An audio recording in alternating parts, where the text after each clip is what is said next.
नमस्कार दोस्तों, टूरिस्ट भूत में आप सभी का स्वागत है। मैं हूं सुनील कुमार और आज की कहानी है अर्जुन, उसकी पत्नी पायल और उसकी प्यारी सी बेटी अन्नू की।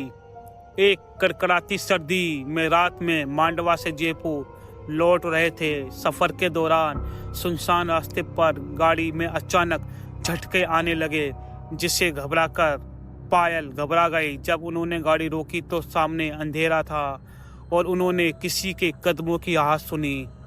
सबको डर लगने लगा। अर्जुन ने तेजी से गाड़ी चलानी शुरू की और उसकी हेडलाइट आगे चलकर बंद हो जाती है और चारों ओर सिर्फ अंधेरा और सन्नाटा था। उन सभी की धड़कनें तेज हो रही थी। तो दोस्तों, आज की कहानी शुरू करने से पहले आपसे एक छोटी सी रिक्वेस्ट है। अगर आप मेरे चैनल पर नए हो तो इस चैनल को सब्सक्राइब कर देना और मेरे वीडियो को लाइक करना, ताकि फ्यूचर में आने वाली तमाम वीडियो आप तक सही समय पर पहुंच सके। तो चलिए दोस्तों, बिना समय बर्बाद किए कहानी शुरू करते हैं। मेरा नाम अर्जुन है और ये कहानी पिछले साल दिसंबर की है। मेरी पत्नी पायल, मेरी बेटी 5 साल की है अन्नू और मैं मांडवा से जयपुर वापस आ रहा था। दिसंबर की कड़कड़ाती सर्दी थी और हम शाम के करीब 7 बजे मांडवा से निकले थे। सफ़र लगभग 4 घंटे का था और हमें लगा था कि हम आराम से रात के 11 या 12 बजे तक घर पहुंच जाएंगे। शुरुआत में सब कुछ सामान्य था। रास्ता सुनसान था क्योंकि वो इलाका काफ़ी ग्रामीण था। आसमान में चांद आधा छिपा हुआ था और सड़क पर हमारी ही गाड़ियां थी। सड़क पर गाड़ी की हेडलाइट चारों दिशा में फैली हुई थी। पायल अन्नू की कहानी सुन रही थी, जिससे वो सफ़र में परेशान ना हो। मैंने ड्राइविंग पर ध्यान दे रहा था और बीच बीच में गाने लगा देता ताकि माहौल हल्का मना रहे। करीब 1.5 घंटे चलने के बाद हम झुंझुन के पास एक सुनसान इलाके से गुजर रहे थे। वहाँ सड़क के दोनों तरफ खेत और बीच में छोटे छोटे घर थे, जिसमें साथ कोई रहता हो, क्योंकि घर से रोशनी दिख रही थी। पायल ने कहा, अर्जुन, यहाँ कुछ ज़्यादा ही सुनसान है। ये रास्ता, कोई गाड़ी भी नहीं दिख रही। मैंने हंसकर कहा, शायद लोग इतनी रात में सफ़र नहीं करना पसंद करते। चिंता मत करो, हम बस जल्दी अपने घर पहुँच जाएंगे। लेकिन तभी हमारी गाड़ी में हल्के हल्के झटके आने लगे। गाड़ी झटके लेने लगी, जैसे कुछ गड़बड़ हो रही हो। मैंने गाड़ी धीमी कर दी और सोचा कि शायद टायर की हवा कम हो गई हो। पायल थोड़ी घबरा गई। गाड़ी खराब तो नहीं है पापा? मैंने कहा, अरे नहीं, सब ठीक है, लेकिन एक बार रुक कर चेक कर लेता हूँ। हमने गाड़ी एक साइड में रोकी। आसपास अंधेरा और सन्नाटा था। अन्नू अब गहरी नींद में थी। मैंने गाड़ी से उतरकर टायर चेक किए, लेकिन सब कुछ ठीक ठाक था। पायल भी बाहर आई और बोली, यहाँ कुछ अजीब महसूस हो रहा है, जल्दी चलो। तभी हमें गाड़ी के पीछे किसी के कदमों की आहट सुनाई दी। मैंने मुड़कर देखा तो वहाँ कोई नहीं था। पायल का चेहरा डर से सफ़ेद पड़ने लगा। उसने मेरी बाहें पकड़कर कहा, अर्जुन, यहाँ से जल्दी निकलो, मुझे ठीक नहीं लग रहा। मैंने भी डर को महसूस किया, लेकिन अन्नू को देखते हुए खुद को शांत रखा। हम गाड़ी में बैठ गए और मैंने तेज़ी से ड्राइव करना शुरू किया, पर थोड़ी देर के बाद गाड़ी की हेडलाइट अपने आप बंद हो गई और अंधेरे में सिर्फ हमारे दिल की धड़कन सुनाई दे रही थी। मैंने गाड़ी को धीमा करने की सोची, लेकिन गाड़ी ब्रेक भी नहीं लग रही थी। कुछ पल के लिए काम करना बंद कर दिया ब्रेक ने। रात का समय और डरावना हो गया। घड़ी देखी तो करीब 9 बज रहे थे। पायल ने पीछे मुड़कर अन्नू को देखा, जो अभी तक सो रही थी। अर्जुन, ये सब क्या हो रहा है? गाड़ी की हेडलाइट बंद क्यों है? पायल के स्वर में बेचैनी साफ झलक रही थी। मैंने उसे शांत करने की कोशिश की, लेकिन शायद बैटरी में कुछ दिक्कत हो। मैंने कहा, मैं गाड़ी को एक बार फिर से उतरकर चेक करता हूँ। गाड़ी को मैंने साइड में लगाया। हमने गाड़ी को खड़ा किया उस जगह, और वो जगह भी सुनसान थी। आसपास दूर दूर तक कोई घर नहीं था, सिर्फ कुछ खेत थे। जिसमें से ठंडी हवा आ रही थी। पायल ने धीरे से कहा, अर्जुन, ऐसा लग रहा है जैसे कोई हमें देख रहा हो। मैंने उसकी बात को नज़रअंदाज करने की कोशिश की और गाड़ी के बोनट को खोलकर बैटरी चेक करने लगा। जब मैंने बोनट के पास खड़ा था तभी हल्की आवाज़ सुनाई दी। ये किसी के फुसफुसाने जैसी थी। मैंने जल्दी से इधर उधर देखा लेकिन वहाँ कोई नहीं था। तभी पायल ने गाड़ी के अंदर से मुझे आवाज़ दी, अर्जुन, अन्नू जाग गई है, वो कुछ बोल रही है। मैंने तुरंत बोनट बंद किया और गाड़ी के अंदर आ गया। अन्नू की आंखें आधी खुली हुई थी और कुछ बड़बड़ा रही थी। मम्मी, कोई खड़ा है। अन्नू के शब्द सुनकर मेरी सिरहन दौड़ गई मेरे शरीर में। मैंने अन्नू को अपने पास खींचा और उसे प्यार से पूछा, कुछ नहीं बेटा, तुमने सपना देखा होगा। लेकिन पायल की आंखों में डर था। उसने खिड़की से बाहर झांकते हुए कहा, अर्जुन, गाड़ी के पास कोई परछाई सी दिख रही है मुझे। क्या सच में ये कोई है? मैंने उसे भरोसा दिलाने के लिए कहा, यह सिर्फ तुम्हारा वहम है, यहाँ कोई नहीं है। दूर दूर तक हम चलने की कोशिश करते हैं। मैंने गाड़ी का इंजन स्टार्ट किया और राहत की बात थी कि इस बार गाड़ी के चलने से मना कर दिया। मैंने एक बार फिर गाड़ी को स्टार्ट किया और गाड़ी स्टार्ट हो गई। उसके बाद मैंने गाड़ी को तेज़ी से चलाना शुरू किया और हम उस सुनसान इलाके से दूर होने लगे। करीब 10:15 का समय हो चुका था। हम एक छोटे गांव से गुजर रहे थे जहां कुछ घरों में हल्की सी रोशनी थी। मैंने राहत की सांस ली और सोचा कि अब शायद सब कुछ ठीक हो जाएगा, लेकिन तभी पायल ने कहा, गाड़ी के शीशे पर कुछ है अर्जुन, देखो। मैंने शीशों की तरफ देखा तो देखा कि वहाँ एक अजीब सा निशान था, जैसे किसी ने गाड़ी पर गंदे हाथ से खरोंचा हो। उस निशान को देखकर मेरा दिमाग तो शून्य हो गया। मैंने गाड़ी को और तेज कर दिया। पायल ने मेरे कंधे पर हाथ रखा और बोली, क्या हम किसी को साथ लेकर आए हैं? अर्जुन, सच बताना, तुम्हें भी कुछ अजीब सा लग रहा है? मैंने उसकी बात का जवाब नहीं दिया। अब अन्नू भी जाग चुकी थी और मुझसे चिपक गई थी। उसने कहा, पापा, वो अंकल कहाँ गए? उनके शब्द ने मानो हवा में एक गर्मी भर दी, हवा का माहौल बहुत गर्म कर दिया। मैंने आराम से अन्नू से पूछा, कौन अंकल बेटा? उसने कहा, जो गाड़ी के बाहर खड़े थे, वो तो देख रहे थे। मैंने पायल की तरफ देखा और उसके चेहरे पर डर साफ झलक रहा था। वो कुछ बोलने की हालत में नहीं थी। मुझे समझ नहीं आ रहा था कि ये सब क्या हो रहा है। मैंने गाड़ी को और तेज चलाना शुरू किया, लेकिन जैसे जैसे हम आगे बढ़ते गए ऐसा महसूस हो रहा था जैसे कोई हमारे पीछे पीछे आ रहा है। रात का समय अब और भी गहरा हो चुका था। चारों तरफ सन्नाटा था। सड़क के दोनों तरफ सिर्फ पेड़ ही पेड़, जिनकी शाखाएं हवा में झूल रही थी। अन्नू अब बिल्कुल चुप हो गई थी, लेकिन उसकी आंखें दरवाजे की तरफ टिकी थी। मुझे लगा जैसे वो कुछ देख रही हो। मैंने उससे पूछा, अन्नू, क्या हुआ? तुम दरवाजे की तरफ क्यों देख रही हो? उसने धीरे से कहा, वो वहीं खड़ा है। उसके ये शब्द सुनकर मेरी रफ्तार और तेज हो गई। मुझे अब ये समझ में नहीं आ रहा था कि हम इस अजीब घटना से कैसे बाहर निकले। गाड़ी अब 90 की स्पीड से दौड़ रही थी। बाहर का माहौल धीरे धीरे और डरावना होता जा रहा था। समय रात के करीब 10:45 हो चुका था। सड़क के दोनों तरफ खेत में अंधेरा, बस और कुछ नहीं। अनु ने अब कुछ बोलना बंद कर दिया था, लेकिन उसकी आंखें खिड़की से बाहर टिकी हुई थी। पायल लगातार मेरे कंधों को पकड़कर बैठी थी। उसका चेहरा ऐसा था जैसे वो कुछ सोचने की कोशिश कर रही हो, लेकिन शब्द नहीं मिल रहे थे। मैंने सड़क पर ध्यान देने की कोशिश की। हेडलाइट की रोशनी अब स्थिर थी, लेकिन बाहर की धुंध ऐसी लग रही थी जैसे कुछ छुपा हो। तभी पायल ने अचानक कहा, अर्जुन, क्या तुमने भी देखा है गाड़ी के पीछे कुछ चलता फिरता?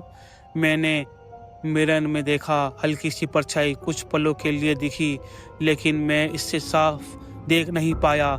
मेरे दिल तेजी से धड़कने लगा। मैंने कहा, शायद वो हमारा वहम होगा, इतनी देर से हम डरे हुए हैं इसलिए।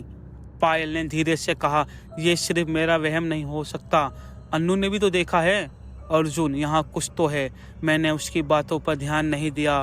वो गाड़ी को तेज चलाना जारी रखा। हमारी मंजिल अब करीब थी। जयपुर की सड़कें बस 30 से 40 किलोमीटर दूर थी, लेकिन जितना करीब हम पहुंचने की कोशिश कर रहे थे उतना ही माहौल अजीब होता जा रहा था। तभी सड़क के बीचों बीच अचानक एक परछाई दिखाई दी। मैंने झटके से ब्रेक लगाई और गाड़ी पूरी तरीके से रुक गई। गाड़ी के अंदर सब हिल गए। अन्नू रोने लगी और पायल उसे संभालने लगी। मैंने तुरंत बाहर झांक कर देखा। कोई औरत खड़ी थी, सफ़ेद साड़ी पहनकर। उसके बाल चेहरे के सामने थे। उसका चेहरा साफ नहीं दिख रहा था। वो बिल्कुल स्थिर खड़ी थी। मैंने खिड़की की शीशे को नीचे किया और कहा, आप कौन हैं? रास्ते के बीच में क्यों खड़ी है? अभी चोट लग जाती तो? उसका कोई जवाब नहीं आया। वो औरत वैसे ही खड़ी थी। पायल ने मेरी बाजू पकड़ी और कहा, अर्जुन, उसे मत बुलाओ, गाड़ी चलाओ, जल्दी यहाँ से निकलो।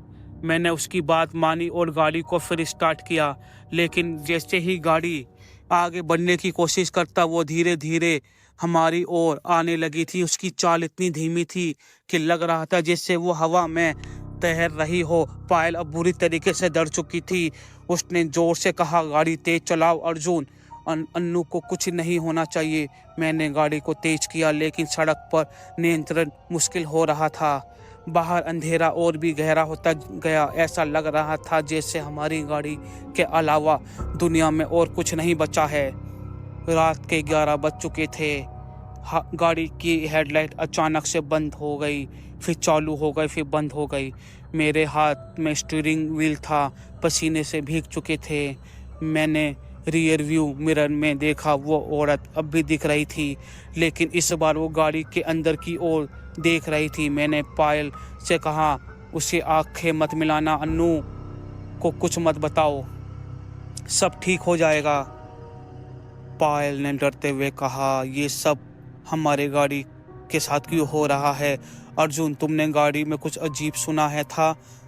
हमें मांडवा से निकलने के बाद यहाँ सब ऐसा क्यों हो रहा है? मुझे याद आया कि मांडवा में हमें एक सुनसान जगह पर गाड़ी रोकी थी, क्योंकि अन्नू को बाथरूम जाना था।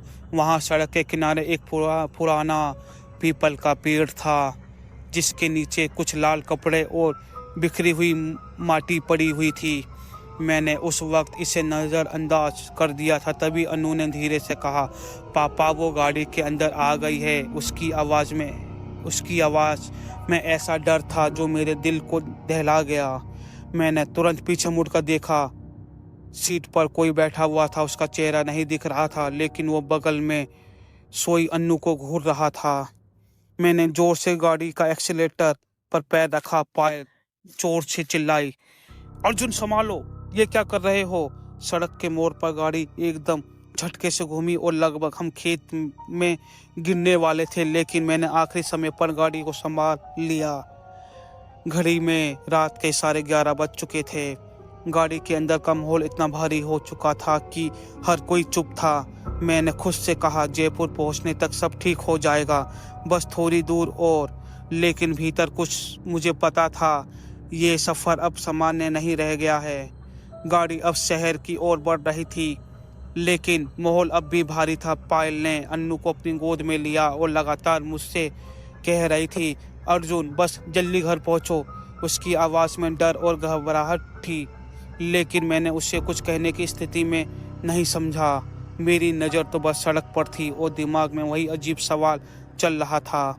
गाड़ी के पीछे जो परछाई थी, क्या वही थी? अब रात के करीबन 12 बज चुके थे। हम जयपुर के बाहरी इलाके की झलक हमें दिखने लगी थी। कुछ दुकानें और ढाबे बंद हो रहे थे, लेकिन अजीब बात यह थी कि जैसे जैसे हम शहर के करीब आ रहे थे, गाड़ी के शीशों पर बढ़ती जा रही थी। ऐसा लग रहा था कि हमें किसी धुंध के अंधेरे में कैद कर लिया हो। पायल ने खिड़की से बाहर झांकने की कोशिश की, लेकिन उसकी आवाज़ कांप गई। अर्जुन, ये धुंध यहाँ कैसे आई? अभी थोड़ी देर पहले तो सब साफ दिख रहा था। मैंने उसे शांत करने की कोशिश की, लेकिन सच्चाई ये थी कि मैं खुद डर से कांप रहा था। गाड़ी की हेडलाइट्स अब भी बार बार झपकी ले रही थी और इंजन से अजीब आवाज आ रही थी, जैसे कोई उसे रोकने की कोशिश कर रहा हो। तभी अन्नू ने अपनी माँ के सीने से चिपकते हुए कहा, मम्मी वो फिर से आ रहा है। पायल ने उससे पूछा, कौन आ रहा है बेटा, क्या तुमने कुछ देखा है? अन्नू ने इशारा करते हुए कहा, वो जो गाड़ी के बाहर थे ना, वो अब अंदर आना चाहते हैं। उसके ये सब सुनकर मेरी नस नस एकदम फूल गई। मैंने रियर व्यू मिरर में देखा, लेकिन पीछे की सीट खाली पड़ी थी। पायल ने घबरा कर मुझसे कहा, अर्जुन गाड़ी रोककर एक बार देख लो, ये सब क्या हो रहा है। मैंने उसकी बात अनसुनी करते हुए गाड़ी को और तेज कर दिया। अब हम जयपुर के करीब पहुंच चुके थे, लेकिन ये सफ़र ऐसा लग रहा था जैसे कभी ख़त्म नहीं होगा। रास्ते में मुझे सड़क के किनारे कुछ लोग खड़े दिखाई दिए। उन्होंने हाथ देकर रोकने का इशारा किया। उसमें से एक बुजुर्ग आदमी था जिन्होंने सफ़ेद कुर्ता पजामा पहन रखा था। उनके साथ एक औरत और एक छोटा बच्चा भी था। मैंने गाड़ी धीमी की, लेकिन पायल ने मेरा हाथ पकड़ लिया। रुको मत, पता नहीं ये कौन लोग हैं, हमें जल्दी घर पहुंचना है। लेकिन जब मैंने उन्हें अनदेखा करके गाड़ी बढ़ा दी तो मैंने रियर व्यू मिरर में देखा कि वो तीनों सड़क के बीचों बीच खड़े होकर गाड़ी को घूर रहे थे। उनका चेहरा साफ नहीं दिख रहा था, लेकिन उनकी आंखें जैसे अंधेरे में चमक रही थी। पायल ने भी मिरर में देखा और कहा, उसने जोर से कहा, अर्जुन ये लोग इंसान नहीं लग रहे, गाड़ी मत रोकना, अब सीधे चलते रहो बस। अब सड़क के दोनों ओर कुछ रोने की आवाज आने लगी थी। शायद ये जयपुर के बाहर का इलाका था, लेकिन माहौल अब भी वैसा का वैसा था, अजीब। गाड़ी में मैंने घड़ी में मैंने टाइम देखा तो 12:15 हो चुका था। मैं बस गाड़ी को जैसे तेज चला रहा था, लेकिन तभी गाड़ी के अंदर किसी के गहरी सांस लेने की आवाज़ सुनाई दी। मैंने पायल से पूछा, तुमने भी सुना है कुछ अर्जुन? ये आवाज़ कहाँ से आ रही है? अन्नू तो सो रही है, लेकिन अन्नू अब सोई नहीं थी। उसने धीरे से कहा, मम्मी वो अंकल ना पीछे वाली सीट पर खड़े हैं। उनकी बात सुनकर मैंने पीछे मुड़कर देखा और मेरी आंखें फटी की फटी रह गई। पीछे की सीट पर वही सफ़ेद वाली औरत बैठी थी। इस बार उसका चेहरा दिख रहा था। उसका चेहरा बिल्कुल पीला था, आंखें गहरी काली थी और उसकी नज़र मेरी तरफ थी। मैंने तुरंत गाड़ी को झटका दिया और वो औरत गायब हो गई। पायल अब बुरी तरीके से डर चुकी थी। उसने कहा, अर्जुन अब क्या करना है? क्या ये सब हमारे साथ ही होगा? मैंने कहा, बस थोड़ा सा इंतज़ार, हम शहर पहुंचने वाले हैं, सब ठीक हो जाएगा। लेकिन अंदर से मैं जानता था कि ये झूठ था, ऐसा कुछ नहीं होने वाला। बाहरी इलाके में पहुंच चुका था, लेकिन माहौल अब भी वैसा का वैसा था। सड़क पर अब इक्का दुक्का गाड़ियां दिखने लगी थी, लेकिन मुझे ऐसा लग रहा था जैसे हर दूसरी गाड़ी की हेडलाइट हमें घूर रही हो। पायल अब चुप हो चुकी थी। उसकी पकड़ मेरे कंधों पर इतनी कस के पकड़ी हुई थी कि मुझे दर्द हो रहा था। अन्नू अब पूरी तरीके से जाग चुकी थी और उसकी आंखें खाली सी लग रही थी। उसने धीमी आवाज में कहा, पापा हमें यहाँ से जल्दी जाना होगा, वो लोग हमारे साथ गाड़ी में आए हैं। ये सुनते ही मैंने गाड़ी की रफ्तार और तेज कर दी। रात के करीब 12:30 बज चुके थे। जयपुर शहर की हल्की रोशनी में अब सब कुछ साफ दिखाई देने लगा। मैंने खुद से कहा, बस थोड़ी दूर और सब ठीक हो जाएगा। लेकिन अंदर से मुझे पता था कि ये सफ़र कभी सामान्य था ही नहीं। गाड़ी की हेडलाइट अचानक फिर से झपकी लगाने लगी। सड़क के किनारे से अचानक से एक आदमी निकलकर सामने आ गया। मैंने तेजी से ब्रेक लगाया कि उसको चोट ना लग जाए। गाड़ी झटके से रुकी और पायल और अन्नू दोनों सीट से लगभग गिर ही चुके थे। मैंने बाहर देखा, वो आदमी वहीं खड़ा था जिसने हमें कुछ किलोमीटर पहले सड़क पर खड़ा देखा था। मैंने अन्नू को बोला, ये तो वही था जो कुछ किलोमीटर पहले हमें दिखा था। हम दोनों उसको देखते रहे। उसने मेरी तरफ इशारा किया और फिर गायब हो गया। पायल कांपते हुए कहा, अर्जुन अब हमें किसी की मदद लेनी चाहिए। मुझे नहीं लगता कि ये सफ़र अब ख़त्म होगा कभी। मैंने उसका हाथ पकड़कर कहा, बस थोड़ा सा और, घर पहुंचने के बाद सब कुछ ठीक हो जाएगा। लेकिन वो खुद भी जानती थी कि मैं सिर्फ उसे शांत कर रहा हूँ। आसपास की सड़क अब शहर के नज़दीक थी, लेकिन हर मोड़ पर ऐसा लगता था जैसे कोई हमारी गाड़ी के चारों ओर घूम रहा हो। तभी अचानक गाड़ी का इंजन बंद हो गया। सड़क के बीच में हमारी गाड़ी रुक गई। मैंने बार बार स्टार्ट करने की कोशिश की, लेकिन गाड़ी बिल्कुल भी जवाब नहीं दिया। पायल ने घबरा कर कहा, अर्जुन अब क्या करे? अन्नू भी डर रही है।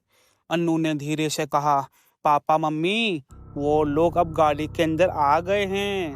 उसकी ये बात सुनकर मैंने पीछे मुड़कर देखा। पिछली वाली सीट पर वही औरत अब फिर से दिखाई दी, लेकिन इस बार वो अकेली नहीं थी। उसके साथ वही आदमी और वही बच्चा तीनों बैठे थे। वो तीनों हमें घूर रहे थे। उनके चेहरे पर एक अजीब सी मुस्कान थी। पायल ने चिल्लाते हुए कहा, अर्जुन गाड़ी से बाहर निकलो, हमें यहाँ से भागना होगा।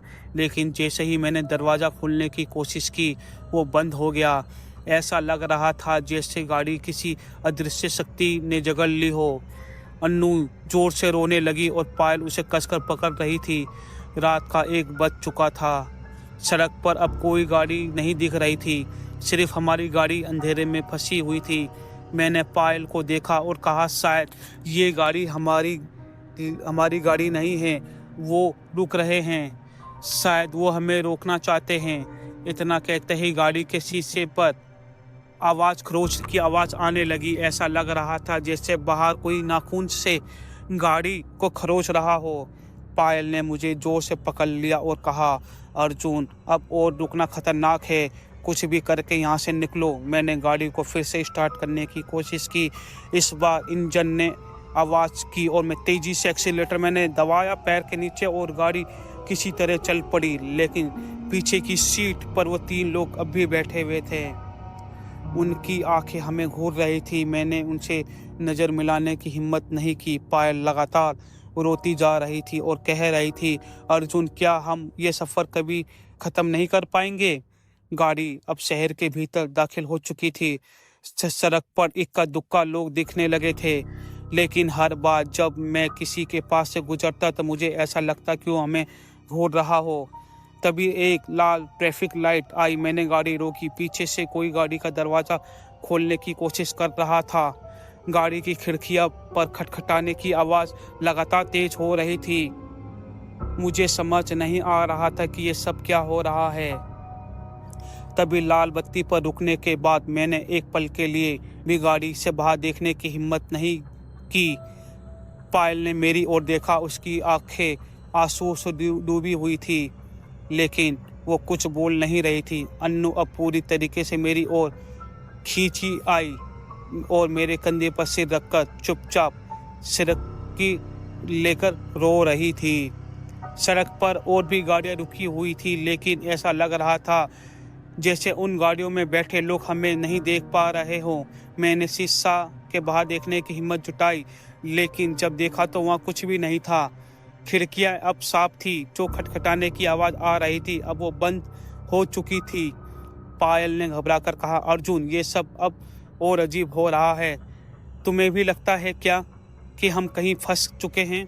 मैंने उसका हाथ पकड़ा और कहा, बस थोड़ा सा और, जैसे ही हम घर पहुंचेंगे सब ठीक हो जाएगा। लेकिन भीतर से मुझे भी यकीन था कि ऐसा होने वाला कुछ नहीं है। जैसे ही सिग्नल हरा हुआ, मैंने गाड़ी को तेज़ी से बढ़ा दिया। घड़ी में अब रात के 1:10 हो चुके थे। जयपुर की सड़कों पर हलचल कम हो चुकी थी। इक्का दुक्का गाड़ियां और कुछ पैदल चलने वाले लोग दिख रहे थे। लेकिन हर बार जब किसी इंसान को सड़क पर देखता तो मुझे ऐसा लगता कि वो हमें देख रहा हो। उसके चेहरे अस्पष्ट और धुंधले लग रहे थे। पायल ने धीमी आवाज़ में कहा, अर्जुन क्या तुम्हें भी ये महसूस हो रहा है कि कोई हमें घूर रहा है? मैंने उसकी बात का जवाब नहीं दिया। मेरी नज़रें सड़क पर थी और मेरा पूरा ध्यान गाड़ी चलाने पर था। लेकिन तभी मुझे सामने वाले सड़क पर वही सफ़ेद वाली साड़ी औरत फिर से दिखाई दी। वो सड़क के बीचों बीच खड़ी थी, बिल्कुल स्थिर। मैंने तेजी से ब्रेक मारा, लेकिन इस बार पायल जोर से चिल्लाई, गाड़ी मत रोको अर्जुन, इसे अनदेखा करो, बस गाड़ी चलाते रहो।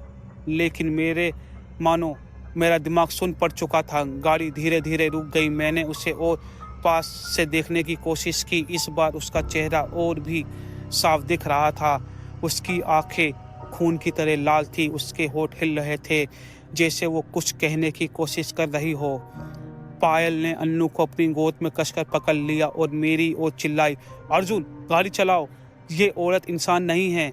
मैंने गहरी सांस ली और गाड़ी को फिर से स्टार्ट किया।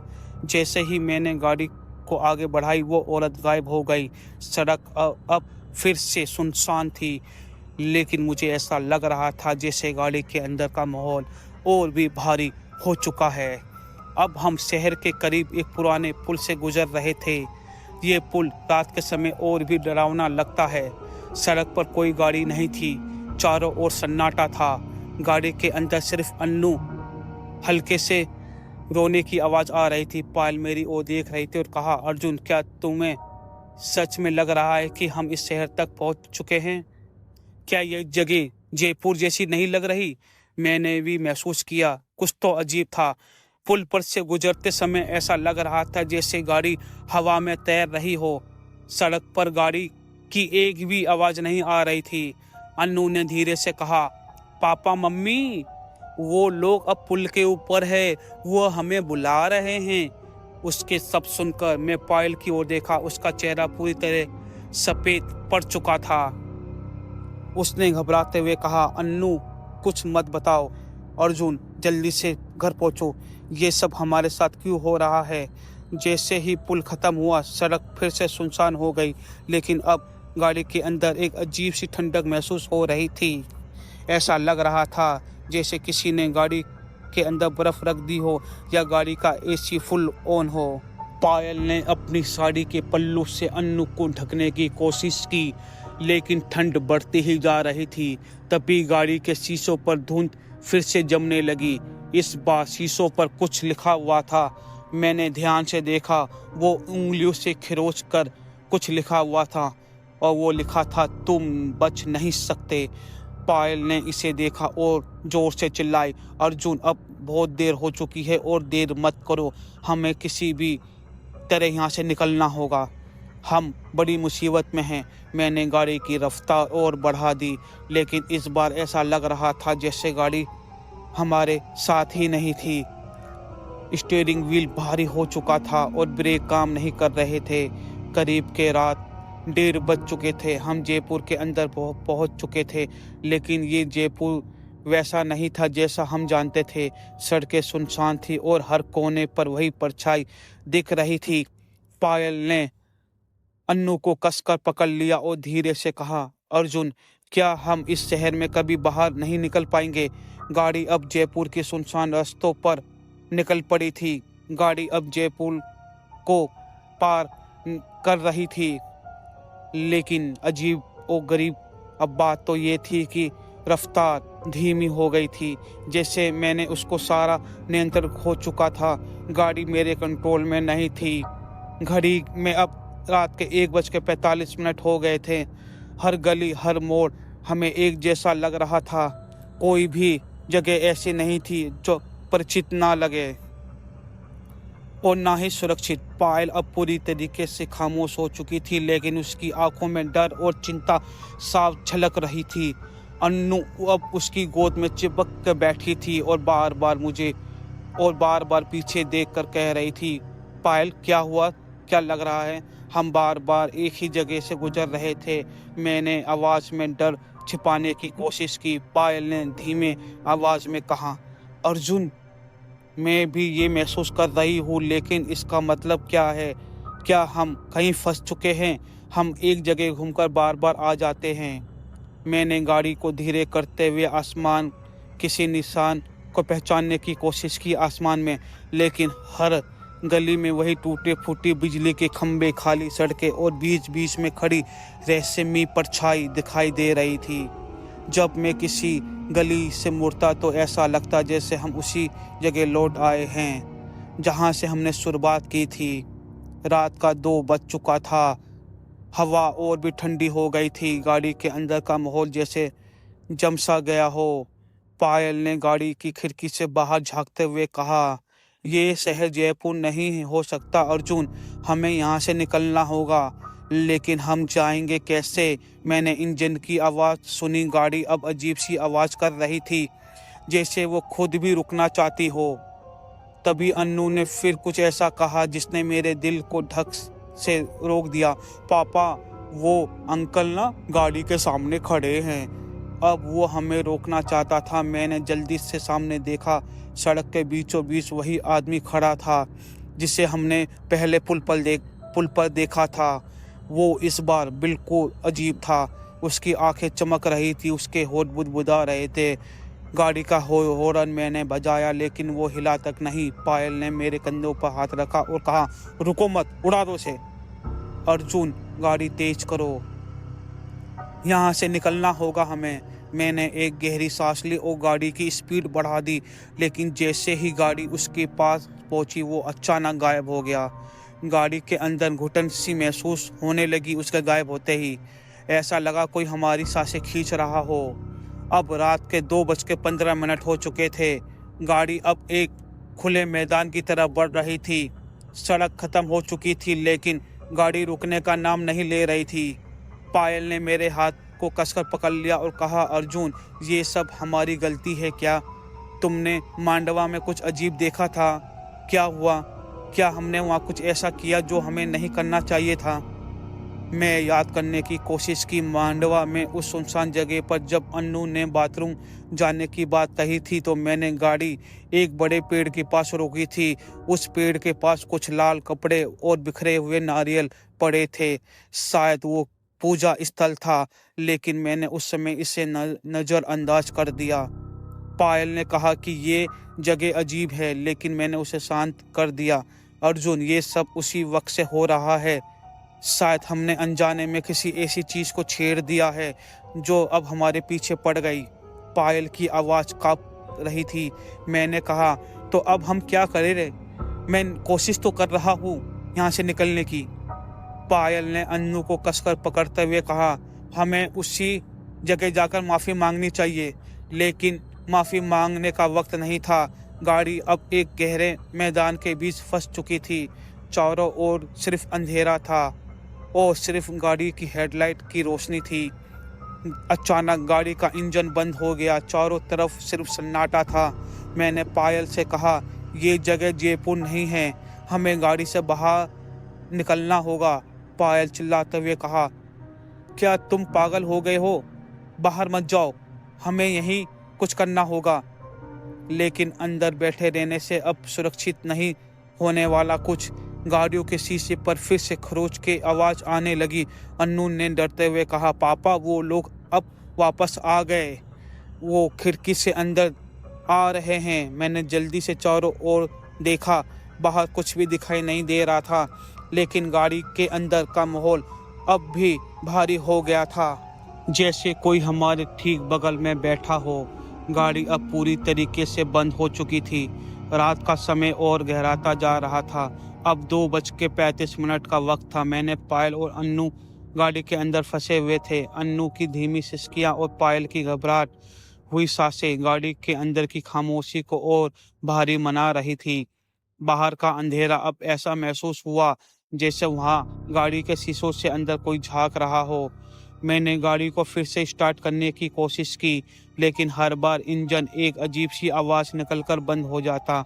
पायल ने कांपती आवाज़ में कहा, अर्जुन, गाड़ी से बाहर मत निकलना, पता नहीं बाहर क्या हो। मैंने उसकी तरफ देखा। उसकी आंखों में डर ही डर था, बल्कि एक बेबस याचना भी थी, जैसे वो मुझसे कुछ कहना चाहती हो। मैंने अन्नू की ओर देखा। वो अब मेरी गोद में बैठी थी और उसकी छोटी छोटी उंगली मेरी जैकेट के अंदर कसकर पकड़ी हुई थी। बाहर की हवा सरसराहट अब और तेज हो गई। पेड़ों की शाखाएं गाड़ी के शीशों को बार बार खटर खटर कर रही थी, लेकिन ये खटर खटर हर प्राकृतिक नहीं लग रही थी। ऐसा लग रहा था जैसे कोई सचमुच गाड़ी के अंदर घुसने की कोशिश कर रहा हो। गाड़ी अब जयपुर की सुनसान सड़कों को छोड़कर अजीब वो गरीब रेगिस्तान में थी। जैसे ही उसको सारा नियंत्रण में खो चुका था, गाड़ी अब मेरे कंट्रोल में थी नहीं। हर गली, हर मोड़ एक जैसी लग रही थी। कोई भी एक जगह से बचकर नहीं निकल सकता। अब मैं और पायल अब असुरक्षित महसूस कर रहे थे। क्या करे कुछ समझ में नहीं आ रहा था। लेकिन इसका मतलब क्या है?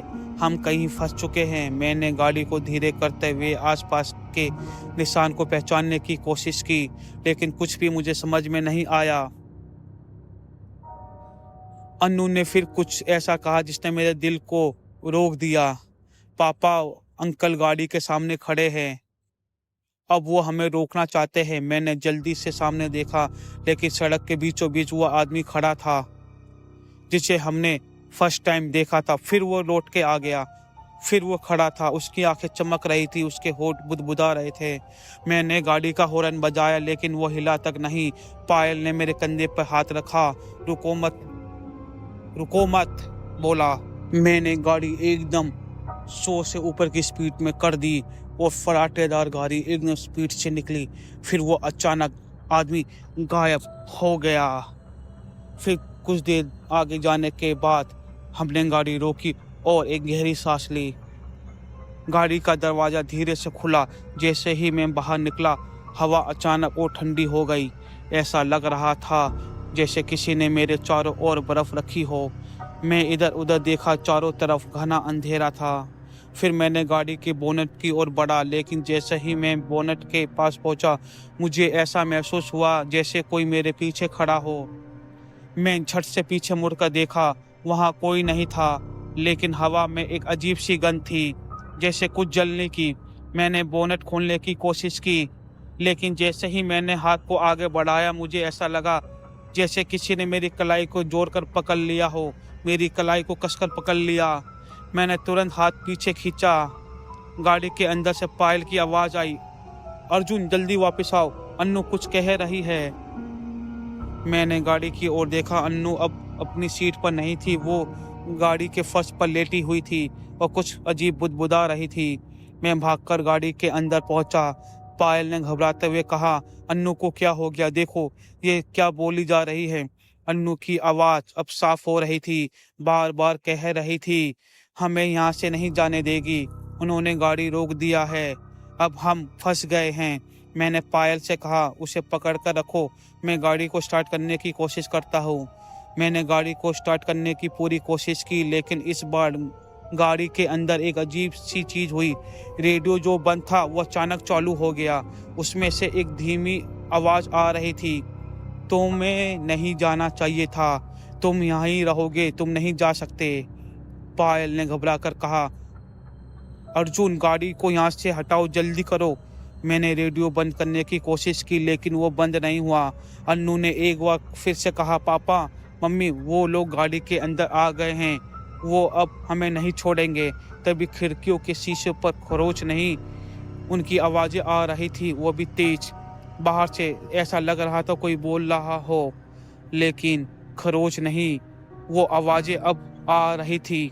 मैंने आखिरी बार गाड़ी को अंदर से बैठकर स्टार्ट करने की कोशिश की। इंजन ने एक झटका दिया और गाड़ी ने आखिरकार स्टार्ट होने का संकेत दिया। मैंने तुरंत गाड़ी को आगे बढ़ाया, लेकिन जैसे ही गाड़ी की रफ्तार पकड़ी, हमें महसूस हुआ कि हम किसी भारी चीज़ को खींच रहे हैं। ऐसा लग रहा था जैसे गाड़ी के पीछे कुछ लटका हुआ है। पायल ने घबराते हुए कहा, अर्जुन क्या हो रहा है? क्या कोई पीछे लटक रहा है? मैंने रियर व्यू मिरर में देखा, पीछे वही आदमी खड़ा था, लेकिन इस बार वो गाड़ी के पंपर पर चढ़ा हुआ था और उसकी आंखें सीधी मुझ पर टिकी थी। गाड़ी बेहताशा भाग रही थी, लेकिन उस आदमी की परछाई गाड़ी के पीछे से हटने का नाम नहीं लेगी। ऐसा लगा मुझे जैसे गाड़ी के साथ वो कुछ और भी खरोच रही हो। पायल अब पूरी तरीके से डर चुकी थी। अन्नू भी कमजोर और चुपचाप बैठी थी। अचानक से ऊंची आवाज में चिल्लाने लगी, वो हमें जाने नहीं देगी मम्मी पापा, हमें यहीं रुकना होगा। उसकी ये बात सुनकर मेरे हाथ स्टीयरिंग पर, मैंने हाथ को कसकर पकड़ लिया। अब रात के 3 बज चुके थे। सड़कों पर अब कोई नहीं था। हमें जयपुर के नज़दीकी इलाके में होना चाहिए था, लेकिन सड़कें हमें कहीं और ले जा रही थी। हर जगह वही घना अंधेरा और सन्नाटा। ऐसा लग रहा था जैसे सड़क खुद पे हमें कहीं और खींच रही हो। मैंने रियर व्यू मिरर से उस परछाई की ओर देखा। ये अब और भी साफ हो गई थी। उनका चेहरा विकृत था और उनकी आंखों से कुछ सफ़ेद सा धुआं निकल रहा था।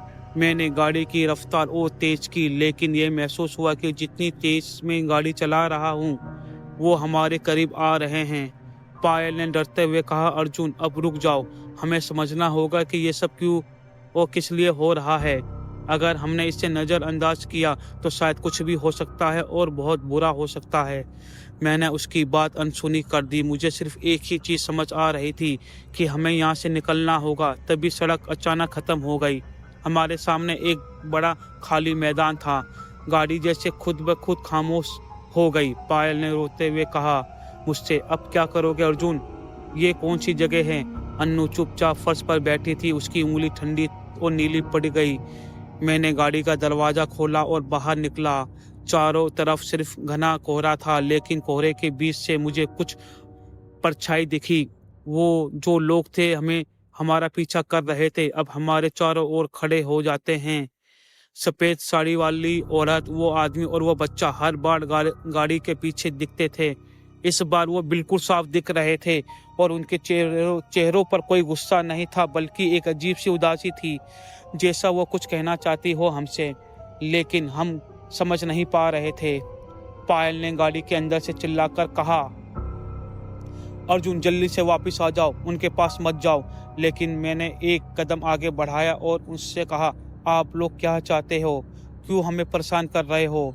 सफ़ेद वाली साड़ी पहनी औरत ने पहली बार बोलना शुरू किया। उसकी आवाज़ बहुत धीमी थी। उसने कहा, ये जगह हमारी है, तुमने इसे छेड़ा है, लेकिन अब हम तुम्हें जाने देंगे। बस हमसे वादा करो कि दोबारा इस जगह पर नहीं आओगे। मैंने उनकी तरफ देखा और कहा, हाथ जोड़कर हमें माफ़ कर दो, हम ऐसा जानबूझकर नहीं करना चाहते थे और ना वापस हम कभी आएंगे। मैं वादा करता हूँ, हमें जाने दो। मैंने उनके आगे सिर झुकाया और फिर वो परछाई धीरे धीरे गायब होने लगी।